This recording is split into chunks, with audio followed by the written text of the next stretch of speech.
गुरु जी शुक्राना। गुरु जी अनंतम शुक्राना हमारे गुरु जी महाराज का।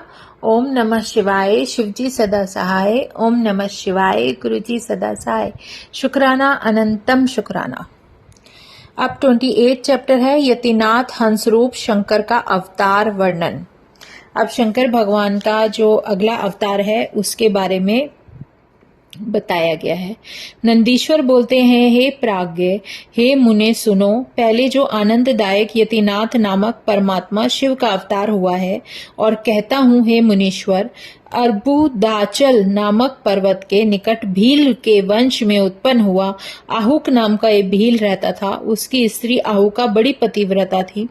वे दोनों महाशैव शिव के पूजन करने वाले थे। हे मुने, जिस समय वह शिव की भक्ति में तत्पर हुआ भील अपनी स्त्री के लिए भोजन लेने को दूर चला गया।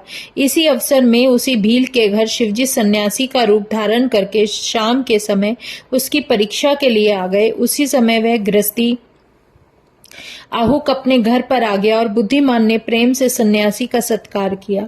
उसके प्रेम की परीक्षा करने को महालीलाकारी सन्यासी का रूप धारण किए हुए शिवजी प्रीति से डरते हुए दीन वचन बोले। यतिनाथ बोले, हे भील, आज मुझे निवास के लिए अपना स्थान दे दो, प्रातः काल में चला जाऊंगा, तेरा निरंतर कल्याण हो। भील बोला, हे स्वामिन, तुमने सत्य कहा, मेरा वचन सुनो, मेरे बहुत थोड़ा स्थान है, वहां तुम्हारा निवास कैसे हो सकता है।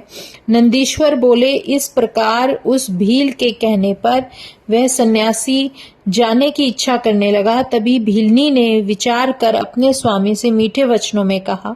भीलनी बोली, है स्वामी, इस सन्यासी को स्थान दे दो, अतिथि को विमुख निराश मत करो, गृहस्थ धर्म को विचारो, अन्यथा धर्म का क्षय होगा। तुम सुखपूर्वक सन्यासी के साथ घर के भीतर रहना, मैं बड़े बाणों सहित बाहर स्थित करूंगी, अपना समय पूरा कर लूंगी। नंदीश्वर बोलते हैं, उस भीलनी स्त्री का धर्मयुक्त कल्याणकारी वचन सुनकर भील ने मन में विचारा, स्त्री को बाहर निकाल मैं घर में किस प्रकार रहूंगा और सन्यासी का और जगह जाना भी मेरे अधर्म को करने वाला होगा। इस प्रकार सब प्रकार गृहस्थियों को यह दोनों बातें ही उचित नहीं है। जो होना है सो होगा, मैं घर से बाहर ही रहूंगा। इस प्रकार आग्रह कर उन दोनों को घर के भीतर आनंद के साथ रखकर तथा अपने अस्त्रों को भीतर रखकर वह भील बाहर स्थित हुआ। रात्रि में उस भील को हत्यारे क्रूर पशुओं ने पीड़ा दी। तब उसने भी अपनी शक्ति के अनुसार बड़ा यत्न किया। इस प्रकार यत्न करता हुआ बलवान भील प्रारब्ध से प्रेरणा किए हुए हत्यारे जीवों से भक्षित हो गया। प्रातः काल उठकर उस सन्यासी ने सिंहादि से भक्षण की उस वंचारी भील को देखकर अत्यंत दुख माना। उस सन्यासी को दुखी देखकर भीलनी बहुत दुख हुई और दुख के कारण धैर्य से दुख को धारण करने वाली वचन भरकर बोली। भीलनी बोली, है सन्यासी, आप किस निमित्त दुख करते हैं? अब बहुत कल्याण हुआ, यह धन्य है, कृत्य है जो ऐसी मृत्यु हुई है। यते, मैं भी अग्नि में भस्म होकर इसके साथ सती हो जाऊंगी, प्रीति के साथ चिता को बनाऊंगी, क्योंकि यह स्त्रियों का सनातन धर्म है।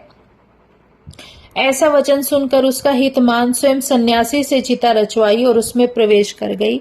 इसी अवसर में इसी समय आगे से साक्षात शिवजी प्रकट हुए। हे धन्य, इस प्रकार प्रीति से प्रशंसा करते हुए शिवजी बोले, हे अनघे, मैं तेरे आचरण से प्रसन्न हूँ, बहुत ज्यादा खुश हूँ। वर मांग, तुझे कुछ वस्तु भी अदेय नहीं है, मैं विशेषकर तेरी भक्ति से वशीभूत हूँ। नंदीश्वर बोले, यह शिवजी का वचन सुनकर जो परम आनंद देने वाला था उसने विशेष सुख पाया और कुछ स्मरण नहीं रहा। उसकी ऐसी गति देख प्रभु शिव बड़े प्रसन्न हुए और उससे इस प्रकार बोले कि वर मांग। शिवजी बोले, यह मेरे रूप वाला सन्यासी हंस रूप में होगा और दूसरे जन्म में दोनों स्त्री पुरुषों की प्रीति से संयोग कराएगा और ये भील वीरसेन राजा के नैषद नामक रागल में नल नील नामक पुत्र होगा। इसमें कोई संदेह नहीं है। ये अनघे, तू विदर्भ नगर में भीमराज के गुणों से पूर्ण दमयंती नामक कन्या बनकर पैदा होंगी। तुम दोनों मिलकर बड़े विस्तार वाले राज्य के भोगों को भोग कर योगियों को भी दुर्लभ मुक्ति को निश्चय पाओगे। नंदीश्वर बोले, शिवजी स्वयं ऐसा कहकर निर्लिंग रूप हो गए। वे धर्म से चलायमान न हुए, इस कारण आप वह अचलेश नाम से प्रसिद्ध हुए। हे तात, वह आहक नामक भील नैषद नगर में वीरसेन का पुत्र नल नाम वाला राजा हुआ और वह अहुका नामक भीलनी विदर्भ नगर में राजा भीम की पुत्री दमयंती नाम से प्रसिद्ध हुई और वह यतिनाथ नामक शिव हंस रूप हुए और उस हंस ने दमयंती का नल के साथ विवाह कराया और प्रभु शंकर पहले सत्कार रूपी महापुण्य के कारण हंस के रूप को धारण करके उन दोनों नल दमयंती को सुख देते हुए शिवजी अनेक वार्ता करने में निपुण हंस का अवतार ले दमयंती तथा राजा नल के परम आनंद को देने वाले हुए। यह हंस नामक पवित्र कीर्ति वाले शिव के अवतार का तथा यतीश नामक अवतार का परम पवित्र मुक्ति देने वाला बड़ा अद्भुत चरित्र है। जो मनुष्य यश शुभ यतीश तथा ब्रह्महंस अवतार का चरित्र सुनाता है अथवा सुनता है वह परम गति को प्राप्त होता है। यह निष्पाप सब कामनाओं को फल देने वाला यश और आयु व भक्ति को बढ़ाने वाला चरित्र है। सन्यासी और हंस रूपधारी शिवजी का चरित्र सुनकर इस लोक में सब सुखों को भोगकर अंत वाले समय में शिव के पुर को चले जाते हैं। जय गुरु जी, शुक्राना गुरु जी। अब है 29th चैप्टर कृष्ण दर्शन अवतार। नंदीश्वर बोलते हैं, हे सनत कुमार जी, नभग के ज्ञान को देने वाला कृष्ण दर्शन नामक शिव का परम अवतार सुनो। जो इक्ष्वाकु आदि श्राद्ध देव के पुत्र हुए हैं, उस वंश में 9वीं पीढ़ी में नभग हुआ तथा उसका पुत्र नाभाग हुआ। उसका पुत्र अम्बरीश नामक विष्णु का भक्त हुआ, जिसके ऊपर ब्रह्म भक्ति से दुर्वासा ऋषि प्रसन्न हुए थे। हे मुने, अम्बरीश का पिता यह जो नाभाग नामक कहा है उसका चरित्र सुनो, जिसको शिवजी ने ज्ञान दिया था। मनु का पुत्र बुद्धिमान नभग पढ़ने के लिए जितेंद्रिय होकर बहुत समय तक गुरुकुल में निवास करता रहा। इसी समय में उन इक्ष्वाकु आदि पुत्रों ने उस नभग के भागों में बिना कल्पना किए ही क्रमशः अपने भागों को विभाग कर लिया। हे महाभाग, हे बुद्धिमान, पिता की आज्ञा से अपने अपने भाग को ग्रहण करके निर्द्वंद हो उत्तम राज्य भोगने लगे। पीछे से वह ब्रह्मचारी नभग क्रमशः संपूर्ण सांगोपांग श्रुतियों वेदों को पढ़कर गुरुकुल से लौटा। हे मुनि, यह नभग अपने सब भाइयों को विभाग किए हुए देखकर अपने भाग की इच्छा से इन इक्ष्वाकु आदि भाइयों से स्नेह पूर्वक बोला, हे भाइयों, तुम सभी ने विभाग तो कर लिया है, सो अपने दाय के देने लेने को आए हुए प्रीति सहित यथोचित दाय को विभाग करके दो। वह बोले कि विभाग करते समय हम भूल गए कि अब पिता ही को हमने तुम्हारा विभाग नियत किया है, उसको तुम लेना, इसमें संदेह नहीं। इस प्रकार भाइयों के वचन सुनकर नभग अपने पिता के समीप जाकर बोले कि पिताजी, उन सब भाइयों ने मुझे छोड़कर राज्य का विभाग कर लिया। मैं ब्रह्मचारी गुरुकुल में पढ़ने को चला गया था। फिर आकर अपने दाय के देने के अर्थ उनसे मैंने आदर पूर्वक पूछा तो उन्होंने तुमको विभाग के अर्थ बताया, इसलिए मैं आपके पास आया हूँ। नंदीश्वर बोले, हे मुने, यह वचन सुनकर उसका पिता श्राद्ध देव विस्मित होकर सत्य और धर्म में तत्पर हुए उस नभग को धीरज देकर वचन बोला, हे तात, उनके वचन को आदर मत करो, क्योंकि उनका वचन बहाना करने वाला है। मैं सर्वथा भोग के साधन रूप परम दाय को प्राप्त नहीं मानता हूँ, तो भी उन प्रपंचियों ने तुझको मुझे दाय भाव से दे दिया है, तो मैं तुम्हारे जीवन के उपाय बताता हूँ। तत्व से श्रवण करो। आज बुद्धिमान आंगिरस ब्राह्मण यज्ञ करते हैं। उस यज्ञ कर्म में प्रति 6वें दिन मोह को प्राप्त होते हैं। हे नभग, हे महाकवि, तुम वहां जाओ और उनको अच्छी प्रकार शिक्षा दो, और वैष्णुदेव सूक्त पढ़ने से उस यज्ञ की शुद्धि होगी। उस कर्म योग कर्म के समाप्त होने पर वे ब्राह्मण स्वर्ग को जाएंगे और संतुष्ट होकर अपने यज्ञ का शेष धन तुम्हें दे जाएंगे। नंदीश्वर बोले, यह पिता का वचन सुनकर सत्य सार वाला नभग वहां प्रीति सहित गया, जहां पर उत्तम यज्ञ हो रहा था। हे मुने, उस बुद्धिमान मनुपुत्र ने उस यज्ञ कर्म में 2 वैष्णवदेव सूक्त स्पष्ट उच्चारण के साथ बोले। उस यज्ञ कर्म के समाप्त होने पर वे अंगिरस ब्राह्मण अपने यज्ञ से शेष बचे हुए धन को उस नभग को देकर स्वर्ग को प्राप्त हुए। उस समय शुभ यज्ञ से बचे हुए धन को स्वीकारते हुए जानकर सुंदर रक्षा करने वाले शिवजी शीघ्र प्रकट हुए, जो सर्वांग से सुंदर शोभायुक्त कृष्ण दर्शन नामक पुरुष के रूप में थे। उसके परम भाव को जानने को तथा परम ज्ञान रूप भाव को देने के अर्थ प्रकट हुए। उसके पीछे वह परीक्षा करने वाले कल्याणकारी शंभुस नभक मनु पुत्र के आगे प्रकट होकर उससे बोले, ईश्वर बोलते हैं, पुरुष तू कौन है? मेरा ये वास्तु संबंधी धन तू कैसे ग्रहण करता है? तुझे किसने भेजा है? यह सब मेरे आगे तू सत्य सत्य बोल दे। नंदीश्वर बोले, हे तात, वह कवि नभक उनका यह वचन सुन विनीत हो उन कृष्ण दर्शन पुरुष से बोला, हे कृष्ण दर्शन, ऋषियों का दिया हुआ यज्ञ में प्राप्त हुआ ये मेरा धन है। इसे ग्रहण करते हुए मुझे क्यों निषेध करते हो? नंदीश्वर बोले, यह नभग का कहा सत्य वचन सुन। वह प्रसन्न आत्मा कृष्ण दर्शन नामक पुरुष कहने लगा, हे तात, हम दोनों के इस विवाद में तुम्हारे पिता ही प्रमाण हैं।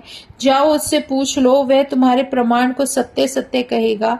नंदीश्वर बोलते हैं, वचन सुनकर वह कवि नभग पिता के पास गया और प्रीति से पूछने लगा कि वह श्राद्ध देव मनु पुत्र के कथन को सुनकर शिवजी के चरण कमलों का ध्यान करके स्मृति को प्राप्त कर वह पुत्र से बोला, हे तात, मेरे वाक्य के सुनो। वह पुरुष शिव देवता है। वह संपूर्ण और विशेष कर यज्ञ में शेष रही वस्तु उन्हीं की है। यज्ञ की समाप्ति में शेष वस्तु रुद्र का भाग है। यह भी बुद्धिमानों का कथन कहीं पर उसकी इच्छा से होता है।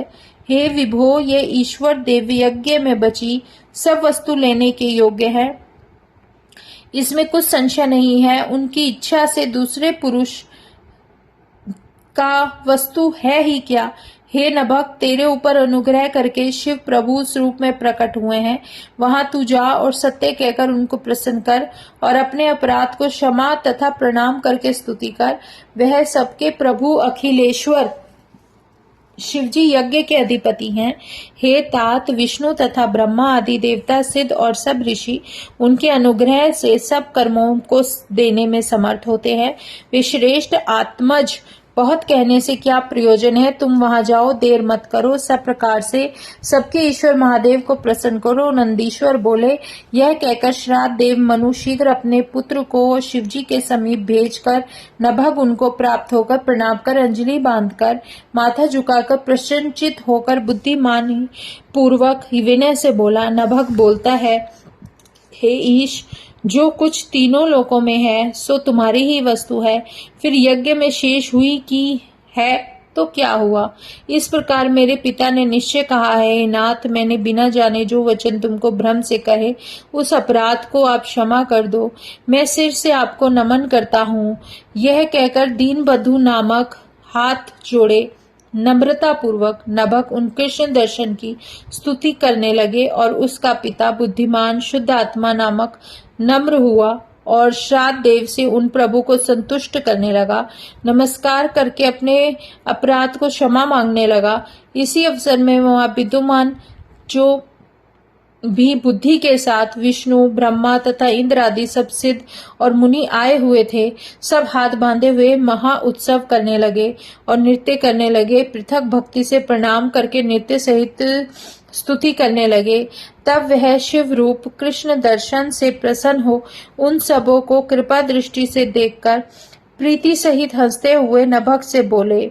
कृष्ण दर्शन बोले, तेरे पिता ने धर्म युक्त जो वाक्य कहा है सो तो उसी प्रकार है। तूने भी सत्य कहा, तू साधु है, इसमें कोई संदेह नहीं। इस कारण तेरे दृढ़ व्रत से सब प्रकार से मैं प्रसन्न हो चुका हूँ और कृपा करके तुझे सनातन ब्रह्म ज्ञान देता हूँ। हे नभग, तू शीघ्र महाज्ञानी हो जा और कृपा पूर्वक मुझसे दी हुई सब वस्तु ग्रहण कर।